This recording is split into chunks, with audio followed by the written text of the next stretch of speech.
Fatty liver நீங்கள் கண்டுபிடிச்சிட்டிங்கன்னா first அது என்ன ஸ்டேஜில் இருக்குதுன்னு பார்க்கணும். ஆரம்ப நிலையில் இருக்குதா இல்லை லேட் ஸ்டேஜில் இருக்குதான்னு பார்க்கணும்.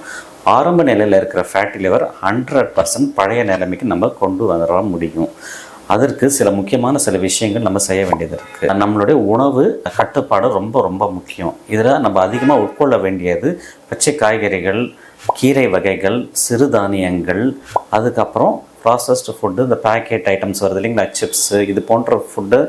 ரெண்டாவது சோடா, கொக்கோகோலா, அது ஒயிட் ரைஸு, ஒயிட் ப்ரெட்டு, அப்புறம் மைதா போன்ற உணவு வகைகளை முற்றிலுமே தவிர்க்க வேண்டியது ரொம்ப ரொம்ப முக்கியம். இப்போ உடல் பருமனாக இருக்கிறவங்க அவங்களோட வெயிட்டில் ஒரு 10% அரௌண்ட் 8 கிலோ குறைச்சிட்டா ஃபேட்டி லிவரும் ஆட்டோமேட்டிக்காக போயிடும். டயபெட்டிக் பேஷண்ட்ஸாக இருந்தாங்கன்னா அவங்களோட சுகர் லெவல் எப்பயுமே ஒரு சீராக பார்த்துக்கணும். கொலஸ்ட்ரால் இருக்கிறவங்க கரெக்டாக பார்த்து கொலஸ்ட்ரால் லெவலை மெயின்டைன் பண்ணிக்கிட்டே இருக்கணும். எக்காரணத்தை கொண்டும் மது அருந்தவே கூடாது.